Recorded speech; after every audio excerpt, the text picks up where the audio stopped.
So today we're going to learn a Rashi that is in Perek Yud Dalet. That's chapter 14, Pasuk Lamed Vav, Pasuk number 36. The parasha is Shelach. I find it so incredibly fascinating how the parashas, these four parashas, Bahaloischa, Shelach, Koirach, and Chukas, are always around. They're obviously at this time of the year, but they're around Gimel Tammuz, which is a time that we focus on the role of a Rebbe. And all four of these parashas have messages that are very important to understanding the role of the Rebbe, the Moshe of the generation, including this Rashi that we're going to learn today. So we know the story. The story of Shelach is a story which, unfortunately, is not such a happy story. It's the story of the spies and how Moshe sends the spies to check out the land of Israel, and they're supposed to come back and they're supposed to tell everybody how to go about conquering the land. Unfortunately, they don't do that. They come back and they make a decision that it's impossible to conquer the land, which was the wrong message. It's not what they were asked to do. They were asked to find out how, and instead they came back and said, if. So that was an unfortunate misstep on their part. And the Jewish people bought into it, and despite the protestations of Yehoshua and Kalev, the people were most upset about it, and Hashem says, that's it, everybody's going to be punished, you don't want to go into the land, you don't believe that it's accessible, you won't go into the land, and they die out over the course of the 40 years in the desert as a direct result of this. The spies don't have that same plan, they don't have that same buffer zone of time, and they die immediately. So we're at the point now where there's a kind of a recap of exactly what had happened and the story that the spies are about to be punished. So that's Pasuk Lamed Vav. Look what it says. V'ho'anoshim asher shalach Moshe lasur es haaretz, those men who Moshe had sent to spy the land, vayoshuvu, they returned, vayalinu olav es kol ha'eda, and they caused the entire community to rebel against him, lahoitzi diba al haaretz, to bring out some kind of lashon hora, basically, some kind of negative speak about the land. Just to put it into context, we're going to also look at the next pasuk, even though the Rashi we're going to study is on this pasuk, but let's just look at the next pasuk. Vayamusu ha'anoshim moitzi'ei dibas ha'aretz ra'a, and they, those men who had said bad things about the land of Israel, they died by magefo lifnei Hashem, through some kind of an epidemic, some kind of affliction from before Hashem. Okay, so let's have a look at what Rashi says. We're going to divide this Rashi into two parts.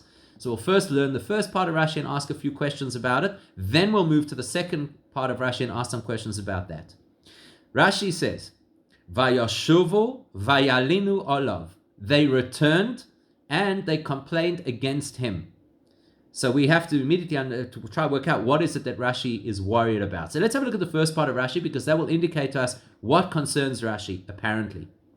Says Rashi, when they returned from spying out the land, hirimu alav es kol ha'eda, they riled up the whole nation against him, b'hoitzoas diba, by bringing out expressions against the land, speaking negatively against the land. Oisam anoshim vayomusu, those are the men who died. Seems a little bit unwieldy, this Rashi. Look what he says. When they came back and they caused the people to rebel against Moshe, then they died. It's a little bit unwieldy. So we have to work out what's Rashi bothered by over here. Now the commentaries on Rashi tell us he's worried about this word vayoshuvu, because the word vayoshuvu could mean two things. It's possible on the one hand that the word vayoshuvu means that they came back, as if they had gone somewhere else, and then they came back. Right? Now, if you say that it means they came back, either what you're doing is you are repeating what we already know. They went to the land of Israel, they came back from the land of Israel, and that's when they gave a bad report. That's one possibility. In that case, you're telling us something we already know. The other possibility is Vayoshuvu, after they complained and rebelled the first time, they came back to rebel again and complain again a second time. That's the possibility. So the Mefarsh and the commentaries on Rashi say that's what Rashi wants to clarify for us. Don't understand this word vayoshuvu to mean they complained, then they went away, then they came back again to complain again. Don't see it that way. Rather, vayoshuvu, this is a recap of information we already know, that after they came back from the land of Israel, that's when they complained. Okay, so that's how the commentaries explain it, which obviously raises a glaring question. If that's what Rashi believes that this pasuk is doing, then you have to ask, why is the pasuk doing it? If all it's telling us is information we already know, because we've already heard the story, and we've already seen them go, spy the land, come back, bring the fruits, report back, complain, we've seen it all happen, so why would the Torah feel a need to repeat information that we already know? And Rashi seems to be quite convinced that that's what it's doing. So the question is, why? Why is it doing that? Question number 2, if this is true, then all Rashi is concerned about is that one word, vayoshuvu. Does vayoshuvu mean we're talking about when they originally came back from the land? Or does vayoshuvu mean that they came back to cause trouble again? So the key word over here is vayoshuvu. If that is the key word, surely that's the only word that Rashi should have used in his headline, because Rashi always tells us in the Dibur HaMaschil, in the headline of the Rashi, he tells us what it is that he wants to comment on. Why does he include the extra words vayolinu olav, which appear not to be what he is commenting on? Next question. Why does Rashi add in over here hirimu olav es kol ha'eda? If Rashi's he's only concerned with one thing. Does the word vayoshuvu mean they came for a second round of complaints? Or does the word vayoshuvu mean it's a reminder that when they came back from Israel, this is how they behaved? If that's all Rashi wants to explain, the word vayoshuvu, then that's all he should have explained. Why does he also tell us hirimu olav es kol ha'eda, that they sort of worked up the whole nation to complain about Moshe? Again, we know that already. That's been told to us already. If your purpose over here is to just explain the word vayoshuvu, it's already enough of a question for us why the Torah has to repeat the same information twice. Why then do you, Rashi, have to add to that and tell us the story again when we've just read the story very shortly, just a few verses ago? And likewise, why does Rashi have to add that Oy Soma Noshim Vayomusu, they are the people who died? The Torah is about to tell us that in the next pasuk. That's the next thing it's going to say, is that they are the ones who died. So why does he have to say anything about it? Okay, so far it would appear to us that although the commentaries tell us Rashi is only concerned with the word vayoshuvu, it would appear that raises a bunch of questions. The most glaring of which is, why on earth would the Torah repeat information that we already know? So 4 questions on the first half of Rashi. Now let's look at the second half of Rashi. Rashi continues. Kol hoitzo'as diba, any time that you see that expression, moitzi diba, vayoitziu diba, hoitziu diba, anytime that you see that expression, l'shoin chinuch devarim, what it means is instructing someone to say. That's what it means. Which means, he explains, shemalkichim l'shoinam le'adam ledaber boy, that it means like you almost like force a person to speak. The expression malkichim is like you pry their tongue. You force a person to speak. And he brings a proof from Shir Hashirim where it says, Kemoi doivev sifse yeshenim, that you cause the sleeping people to talk. Okay, that's the proof that he brings. Doivev obviously related to the word diba. Veyeshna lo toiva, veyeshna lo ra'a. Ooh, this is interesting information. We did not know this when we first read the pasuk. Sometimes diba could be that you get somebody to speak positively. Sometimes diba could mean that you get somebody to speak negatively. Now, up until now, we thought that it's only negative, right? Because the context over here is hoitziu diba, they brought out bad information about the land. And here suddenly we're saying that it could be positive, it could be negative. That's a surprise to us. Lekach nemar kan, therefore it says over here. Now over here is actually in the next pasuk, moitziei dibas haaretz ra'ah, that they brought out the bad information about the land. Why does it have to say bad? Because it could be that dibar could be positive. Why does it say it? Again, Rashi reiterates, because sheyesh dibar shehi toiva, because there is also the possibility of dibar being positive. So what seems to bother Rashi in the second part of the Rashi is that in our pasuk it says lo hoitzi dibar, and in the next pasuk it says moitzi'ei dibas haaretz ra'a. In our pasuk it only uses the expression to express diba, to speak in a particular way, very general, and in the next pasuk it specifies ra'a, that they spoke badly. Now, we know that the way Rashi operates is that if an issue arises in the text, then Rashi will always tackle it when the issue arises. So when we read pasuk lamed vav, when we see the words lohoitzi diba, at that point in time, we just assume that lohoitzi diba means that they initiated bad talk about the land of Israel. We don't expect that there's another possibility. When we get to the next pasuk, suddenly we see that the Torah feels the need to qualify that dibas haaretz ra'a, that they spoke badly. That's where the issue arises. That's where Rashi should have spoken about it. That's where Rashi should have said, ooh, hang on a second, you're telling me there are two kinds of diba? How come it is that Rashi tackles the word diba in our pasuk when we don't yet know that it could possibly be qualified as bad or otherwise? You see the question? Okay, so normally Rashi only deals with an issue once you recognize that it is an issue, and at this point in the pasuk, diba is very generic, and we don't recognize that there could be a problem with that. The problem will only be alerted to the problem in the next pasuk.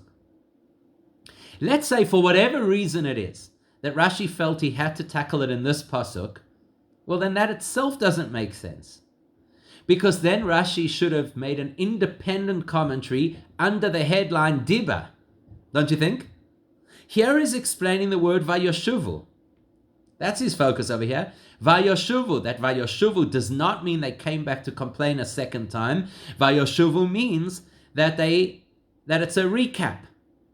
He's not explaining the word diba. If Rashi needed to explain the meaning of the word diba, then he should have made a second commentary on this pasuk under the headline diba and explained it then. Also, Rashi seems to repeat himself, because first he says yeshna lo toiva v'yeshna lo ra'a, that diba could sometimes be positive and diba could sometimes be negative. And then he brings the quotation from the next pasuk, and then he says it again. Sheyesh diba shehi toiva, that there is diba which is good. Why do you need to repeat yourself? You've already told us that. You've already told us. Sometimes diba is good and sometimes diba is bad. So all in all, we have 7 questions on this Rashi. The first question is the way Rashi is interpreting the word vayoshuvu. The Torah is repeating information that we already know, which raises the question, why would the Torah repeat information we already know? The second question is, surely the key word over here is vayoshuvu, because that's what Rashi wants to explain, so that should be the headline. The third question is, why does Rashi remind us inside his commentary that the spies got the Jews upset at Moshe? We know that already. Question number 4, why does Rashi have to tell us the spies were the ones who died? Well, that's obvious. It's going to be stated in the next pasuk. Question number 5, why does Rashi tackle the issue of diba in this pasuk, where actually we'll only see that there's an issue with it in the next pasuk? Question number 6, why does Rashi merge 2 apparently unrelated issues into one Rashi commentary? He should have spoken about vayoshuvu in one Rashi and diba in a separate Rashi. And finally, why does Rashi repeat the message that sometimes diba could be positive? You've said it, we heard it, we understand it, you don't have to tell us again. So actually, when you start to look at this Rashi commentary, straight away, as we've already noticed, there's a very big question that comes to light. And the very big question is, why is the Torah repeating information that we already know? We know the story of the spies. We've just read it. We've just read the story of the spies. We know that they're the rabble rousers. We know that they upset the people. We know that they got the people to complain against Moshe. We know all of that. Why do you have to repeat it? This is a major question. Besides the specific questions about Rashi, this is a major question about the entire text. There's another major question about the entire text. The other major question is, hang on a second, who did the spies have an issue with? You look at what happens when they come back and they say, Lo nuchal alois, we're not able to go into this land and conquer these people. Why? Ki chazak hu mimenu. Because they are more powerful than us. And the Gemara famously says that mimenu actually means than him. Kavayachol ein bal habayis yachol lahoitzi keilav misham. They made a terrible statement at that point in time, a huge rejection of Hashem's power. They said that these people are stronger than Hashem. Even Hashem can't get his own, so to speak, vessels out of that country. So who was the rebellion directed against? What was Hashem so upset about? Right? Hashem says, these are people that have spoken against me. He says it very clearly. What did they do wrong? They rejected Hashem. They questioned Hashem's ability. They questioned Hashem's promise. This was a rebellion against Hashem. Now what happens over here in this pasuk? What does it say? Let's read this pasuk again just to see the context. V'ha'anoshim asher shalach Moshe. The people that Moshe sent, lasur sa'aretz, to spy the land, vayashuvu vayalinu alav. Alav. Who's alav in this pasuk? Moshe. They rebelled against Moshe. That's a big issue. How come suddenly as the Torah shifted the issue from being a rebellion against Hashem to becoming a rebellion against Moshe? And that's, by the way, a double question, because when they complained against Moshe, the Torah tells us very clearly that they complained against Moshe and Aaron. Here, Aaron is totally excluded. Vayalinu alav, they complained against Moshe. So the question is, why Moshe more than Aaron? And the bigger question, the double-edged part of this question, the bigger question is, why is the rebellion against Moshe such a big deal that we even overlook the fact they rebelled against Hashem? We're about to hear that the spies died. Surely we should contextualize that and say, well, that's because they rebelled against Hashem. The Torah seems to overlook that. The Torah seems to ignore the Hashem factor and now suddenly highlight the Moshe factor. This is bizarre. Any person who doesn't find this, incredibly strange isn't paying attention to the text. So once you have that context, and you appreciate that this pasuk is suddenly talking about a rebellion against Moshe, although that's a huge question and it makes us wonder what on earth is going on over here, actually at the same time, it's the first step to understanding what is going on over here.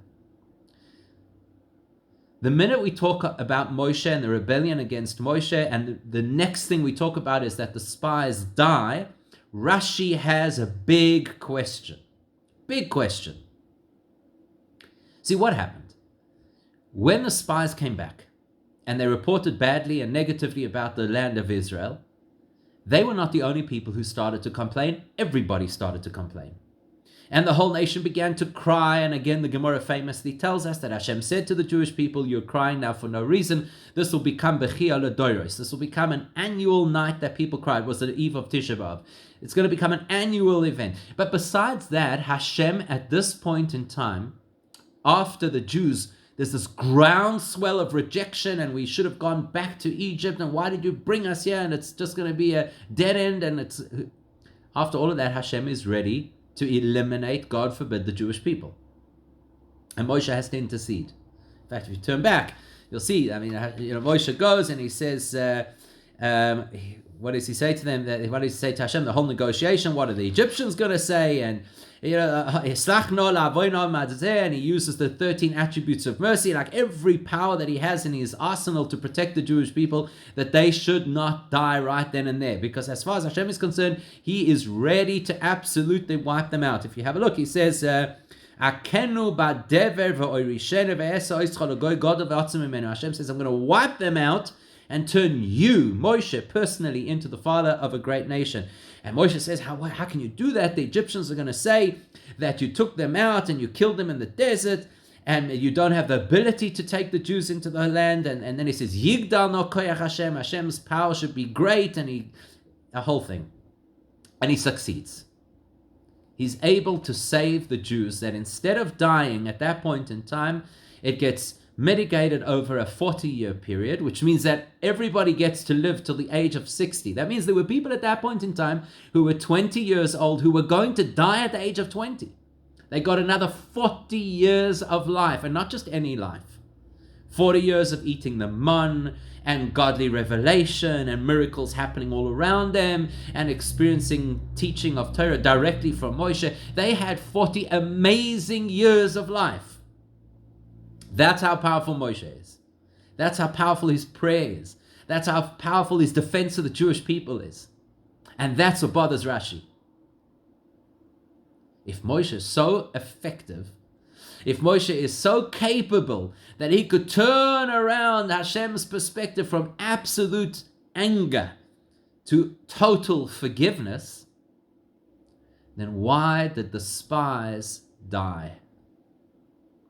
The spies didn't wait 40 years to die. The spies died, if you read it according to Pshat, then and there. And in fact, that's how most of the Mepharshim understand it, that they died that same day. So what's bothering Rashi is the two psukim next to each other, Lamed Vav and Lamed Zayin. Why? Because Lamed Vav tells us that these are the people, the spies, who said bad things against the land, and therefore in Lamed Zayin they died. Rashi wants to know, why did they die? Why could Moshe not rescue them? Why could he not protect them? Why could he not engage at that point in time as he did on behalf of the rest of the Jewish people and save them? Says Rashi, you got to pay attention to the words of the pasuk.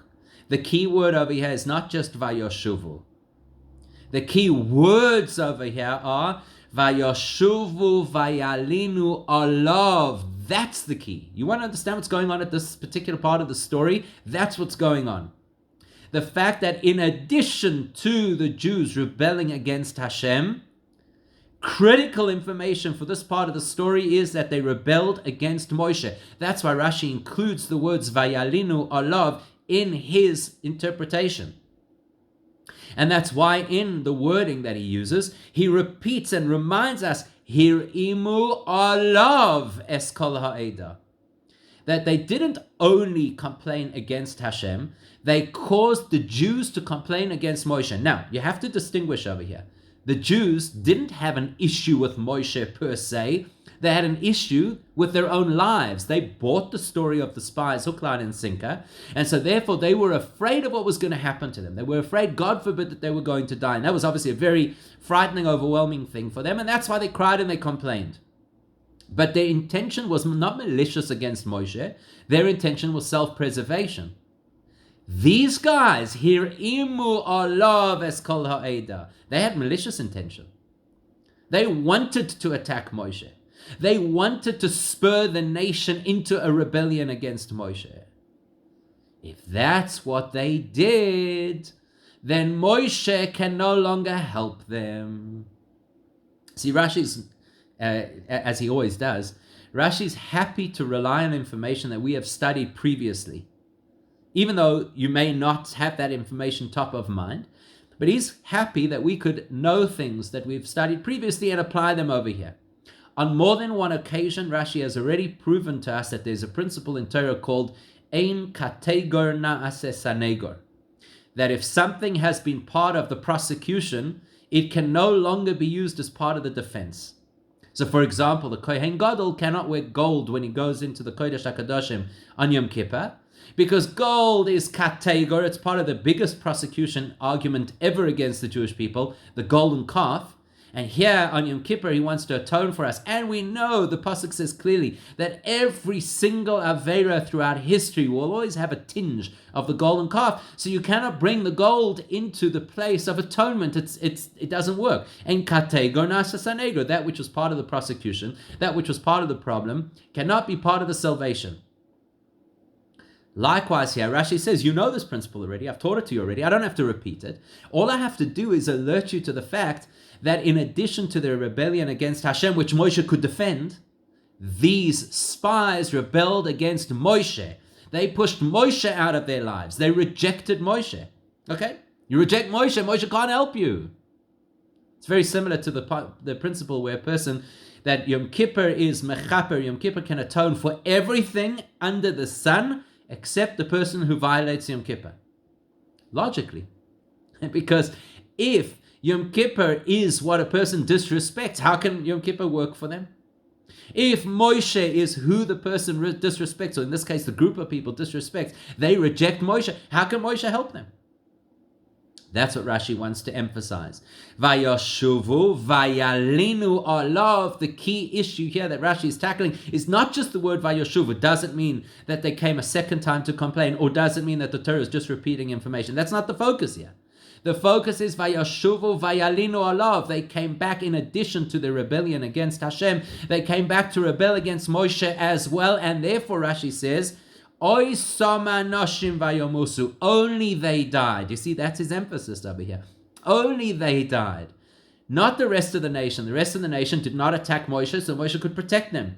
But these people, because of the fact that they specifically went against Moshe, that's why he couldn't save them, and that's why in the next pasuk you're going to see that they died, and they died immediately.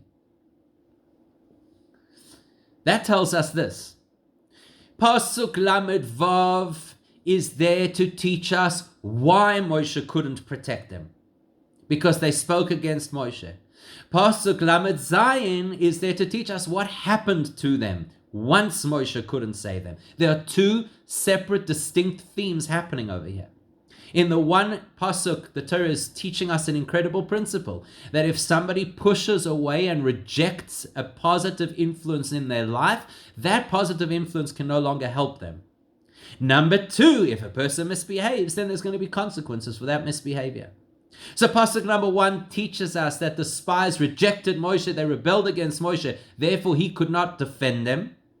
Pasuk number 2 tells us, because he couldn't defend them, therefore the punishment was that they were killed.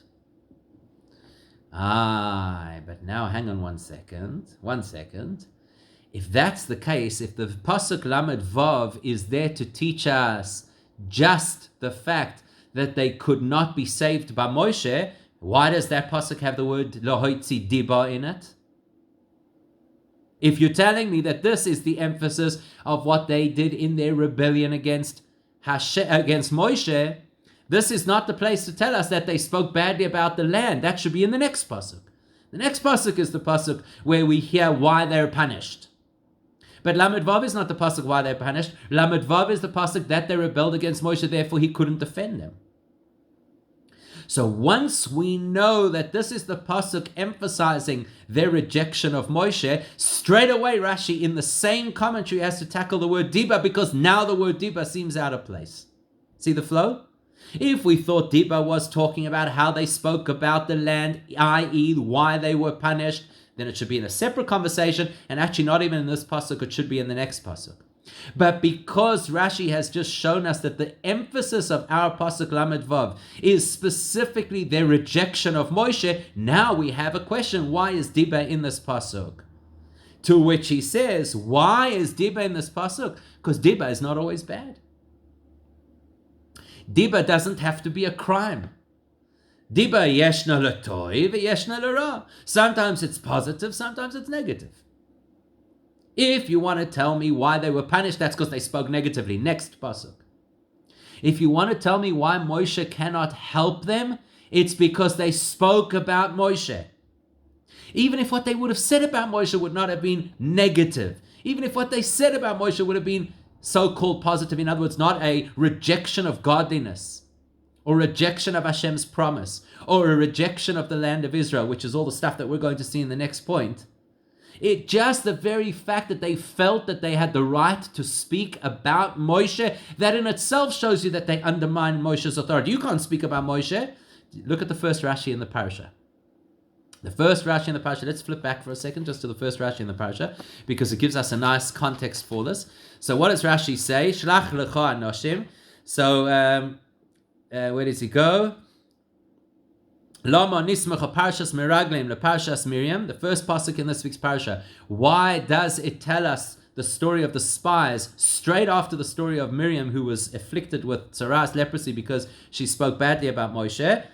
Lefi shelach sal iska diba shedibra be'achiha. Because what happened in last week's parasha? She had diba. Now Rashi's just told us diba is not necessarily bad. Miriam wasn't speaking badly about her brother. She wasn't criticizing him in the classic sense, thinking that he was misbehaving. On the contrary, you read last week's parasha and you see that Miriam actually had a good motivation. She was concerned for her sister-in-law because her sister-in-law had become abandoned because Moshe was so caught up in his duties as a prophet. Remember, there was Eldad and Medad, and they were prophesying. And Tzipporah overhears it and thinks, and says, "Oy vey, I feel bad for their wives because now the husbands are going to abandon them." So Miriam, hearing that, she wants to help. It's not a bad thing. She's not looking to malign Moshe. What did Miriam do wrong? That's al iske diba shedibra be'achia. She felt she had the right to speak about her brother. That's what's wrong. It wasn't bad talk. It wasn't classic Lashon Hara. It's the fact that you don't realize who Moshe is, and Hashem proves that to us, because look at the response. He says, you don't understand Moshe, lo yichein avdi Moshe, b'chol beisin nemanu pel daber b'omarev lo b'chidois, u'madua lo yeresim ledaber b'avdi b'Moshe. Why were you not afraid to speak about Moshe? He's a unique kind of prophet. I trust him implicitly. I speak to him face to face. Nothing that he sees is in riddles. How dare you? Lama lo yeresim ledaber b'avdi b'Moshe. Why were you not afraid to speak against Moshe? Not to speak badly, to speak. You can't say a word about Moshe, because if you do, then you misunderstand what Moshe is, and then Moshe can no longer help you. Let's finish that original Rashi. Urashoim alalu ra'u v'lo lokchu musar. And these wicked spies, says Rashi, they saw what happened to Miriam and they didn't learn from it. That's what Rashi is telling and reiterating over here. Diba could be good. It doesn't have to be malicious. But if you speak about Moshe, just the fact that you feel you have the right to speak about Moshe, the fact that you feel that you have the right to comment on Moshe, the fact that you feel that you have the right to analyze Moshe, that in itself means that you don't appreciate and understand who Moshe is, and in that case, Moshe cannot help you anymore. He can't rescue you anymore because you have demoted Moshe from his real greatness in your eyes and your perception. Incredible, eh? It's an incredible message. That the kind of awe and the kind of respect and the kind of appreciation that we have to have from Moshe. And don't you dare say one thing, not only negative and criticism, not even analysis to try and reduce Moshe to the understanding of our petty minds. That's why Moshe couldn't help them. What happens next once Moshe couldn't help them? Then the next pasuk comes out and says, and they spoke badly about the land. That was proper Lashon Hara. That was really malicious, and therefore they were punished. So Pasuk Lamed Vav tells us why they lost the protection of Moshe. Pasuk Lamed Zayin tells us once they lost that protection, then they were judged for their misdeed and they were punished. And they died immediately. Fascinating, eh? That tells you that even though the Jewish people were so upset at that particular point in time, like we already mentioned, that was self-preservation. It was not rebellion. And therefore Moshe could save them from the most incredible thing. Says the Rebbe, what's the lesson? What's the lesson for us? The lesson for us is that yes, we could be and we have a direct line to Hashem anytime we choose. You open up a siddur, you daven to Hashem, even if it's your own words, when you daven sincerely, you have a direct line to Hashem. You could be the greatest person on earth at this point in time. Remember when the spies first went to do their job, Rashi says, they were great people. They were leaders of the tribes. That's no minor position. They were deeply spiritual people who understood things in an incredible way, but they made one misstep. What's their misstep? They didn't realize that if you don't have Moshe davening for you, if you don't appreciate that there's a Moshe Rabbeinu who stands at the top of the entire community, at the top of the entire world, and he is the one who can and should invoke mercy on your behalf, if you think for 1 second that you don't need Moshe in your life, if you think for 1 second that you can reduce the role of the Moshe, the most terrible things can happen. What happened to these spies is they started off, unfortunately, forgetting how Moshe had told them to do the job. Go find out what to do, not if you can do. They got that wrong. They came back and they said if. Then they turned around and they started to speak about Moshe as if he was not Moshe Rabbeinu. And at that point in time, he could no longer daven for them. Says the Rebbe, that teaches you an incredible lesson.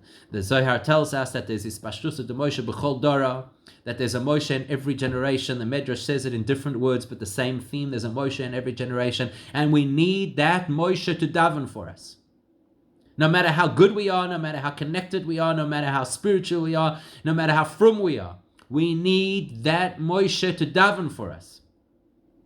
Because if we go completely off the rails, but we're connected to Moshe, he could save us, like he saved the Jewish people. He can intervene and bring us back on track and redirect us and reconnect us, and then we can pick up the pieces and we can go further, obviously of our own accord. Nobody comes and saves us and then we don't have to do anything. He can save us so that we can do. But if we push Moshe out, like the spies did in this Pasuk Lamed Vav, here Irmo Esa'ed Alav, if we cause questions against Moshe, then he can't daven for us. And then we're left to our own devices, and our own devices, as the spies illustrate, are actually insufficient. It's an incredibly powerful message.